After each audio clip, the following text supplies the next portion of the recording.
right? God is great. It's called Psalm 138, for they have heard, a phrase that is literally going to come out of this passage that seems to divide itself into fourths. And in that first quarter, as David often does, he is going to give thanks to God, because in the second quarter, he is, as he often says, going to appreciate the way in which God has not only heard him, but responded to his cries for help. As in the third quarter, it's going to seem to talk about the way in which David dwells in the midst of trouble, but God has still bailed him out implicitly more than once.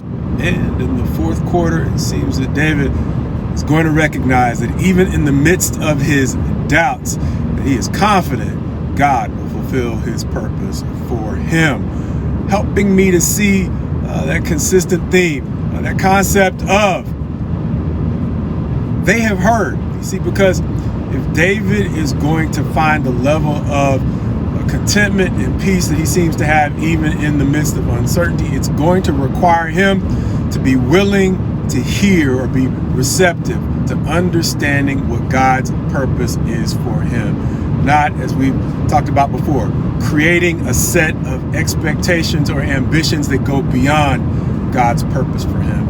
And the tough part is we don't always understand God's purpose for us in the particular. Of course, we can have a general sense of what it is, but in the particular it can be tough because it's not necessarily written out for us like some 5 or 10-year plan.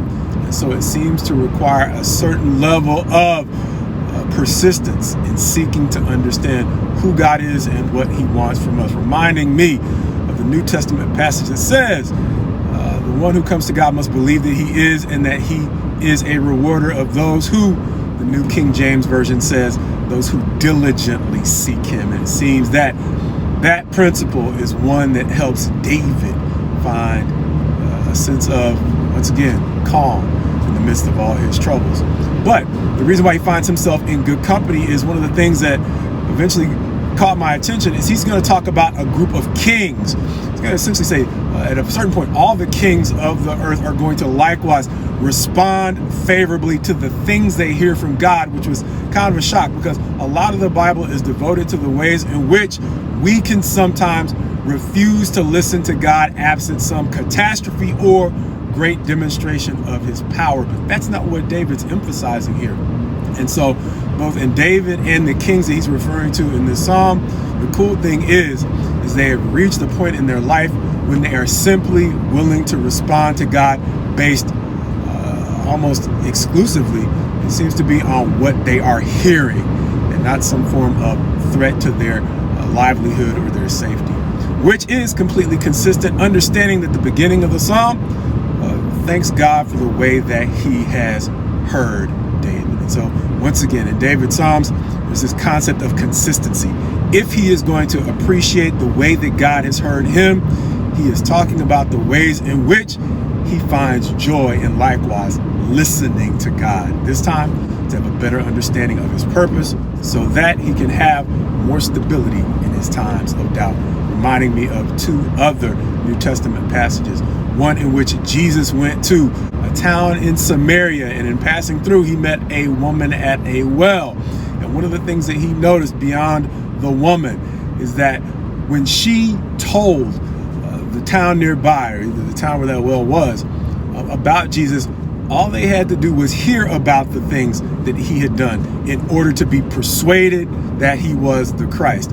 In contrast, the very next story has Jesus noting something similar to what he seems to have experienced in many of the towns back in Israel.